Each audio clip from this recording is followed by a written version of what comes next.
चालाक खटमल। एक राजा के शयन कक्ष में मंदविसर्पिनी नाम की जू ने डेरा डाल रखा था। रात को जब राजा सोने जाता तो वह चुपके से बाहर निकलती और राजा का खून चूसकर फिर अपने स्थान पर जा छिपती। संयोग से एक दिन अग्निमुख नाम का एक खटमल भी राजा के शयन कक्ष में आ पहुंचा। जू ने जब उसे देखा तो वहां से चले जाने को कहा।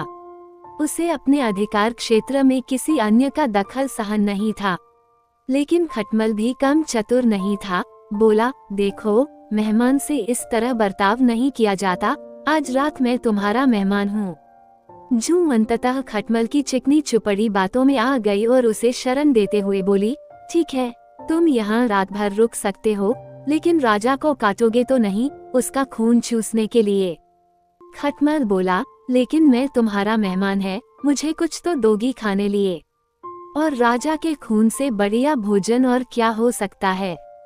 ठीक है, जू बोली, तुम चुपचाप राजा का खून चूस लेना, उसे पीड़ा का एहसास नहीं होना चाहिए।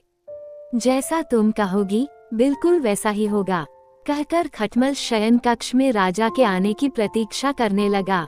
रात ढलने पर राजा आया और बिस्तर पर पड़कर सो गया। खटमल सब कुछ भूलकर राजा को काटने दौड़ा और खून चूसने लगा। ऐसा स्वादिष्ट खून उसने पहली बार चखा था, इसलिए वह जोर जोर से काटकर खून चूसने लगा। इससे राजा के शरीर में तेज खुजली होने लगी और उसकी नींद उचट गई। उसने क्रोध में भरकर अपने सेवकों से काटने वाले जीव को ढूंढकर मारने को कहा। ये सुनकर चतुर खटमल तो पलंग के पाए के नीचे छिप गया, लेकिन चादर के कोने पर बैठी जू राजा के सेवकों की नजर में आ गई। उन्होंने उसे पकड़ा और मार डाला। शिक्षा, जांच परख कर के बाद ही अनजानों पर भरोसा करें।